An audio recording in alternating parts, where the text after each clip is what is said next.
So, working on a 46 RE in my 2000 3/4 ton with a Cummins. Real common transmission. All the Jeep and Chrysler transmissions, they're a little different size, they're all the same.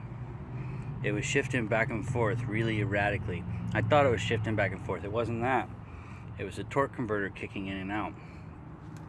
Ordered a service kit. Came with solenoids. The transducer here, I got this, you're looking at the top of the valve body now. Transducer here is either your overdrive or your TC solenoid.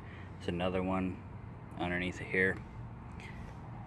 There is the governor that goes underneath of this spring, the accumulator spring. There is, no, I lied. Those parts are over here. Anyways, ordered all these electrical parts, and then I realized that I had this spring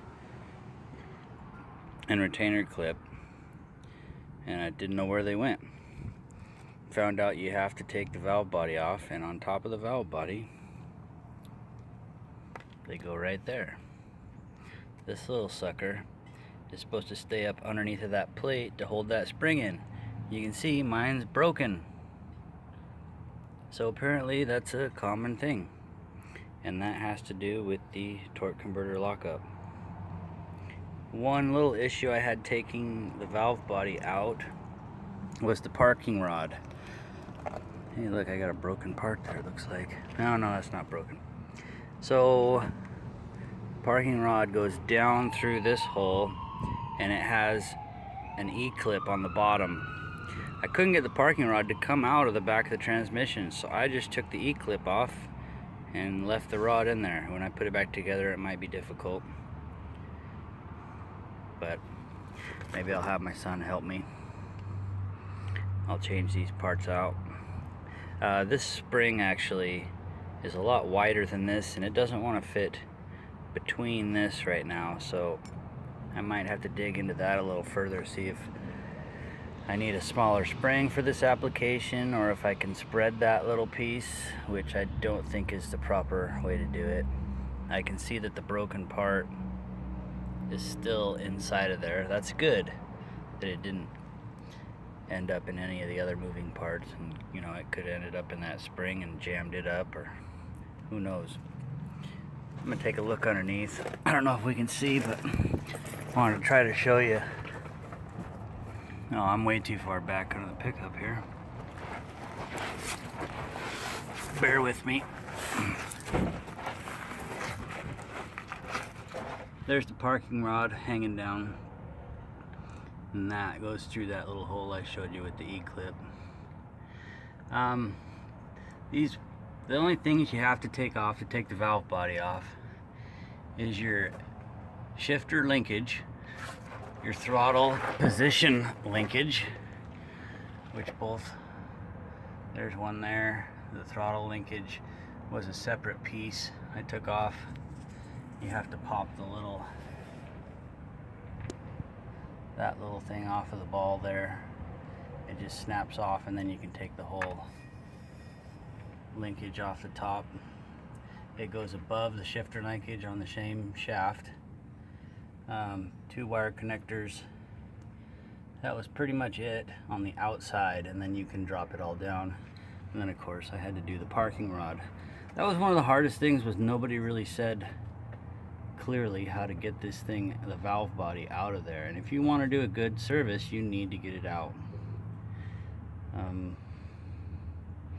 There's 3 bolts on this side of the valve body, 3 bolts on this side, and then there's 4 bolts over here where your governor and your transducer are.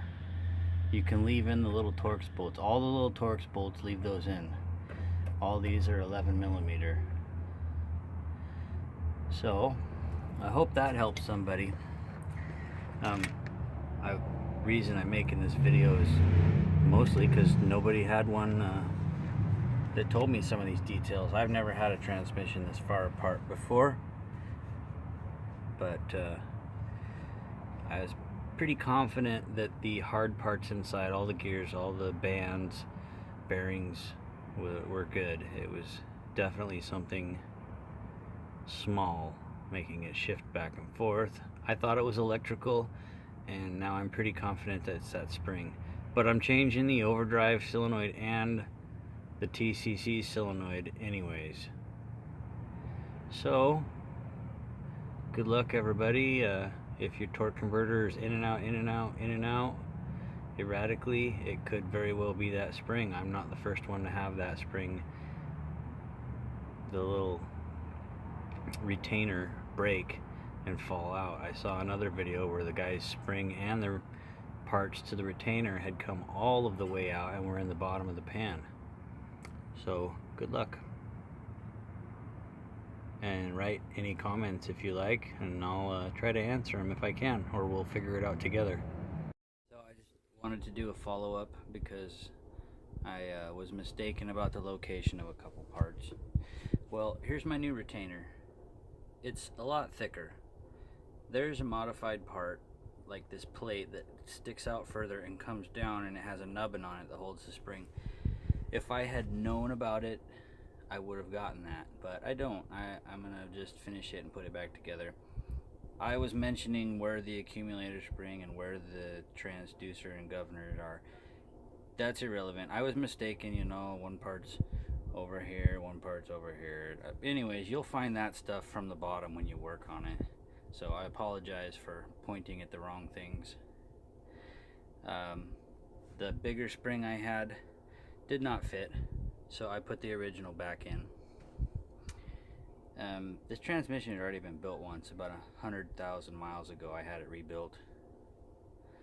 But yeah, just wanted to tell you that I was mistaken about where some of the parts go, and I'm sure you guys will figure that out. There's lots of videos on the accumulator spring. Adjust your bands whenever you change your oil in your transmission. Adjust your bands. I change the oil about every 20,000 miles. Some people say you don't have to do it that much. To me, it's cheap maintenance.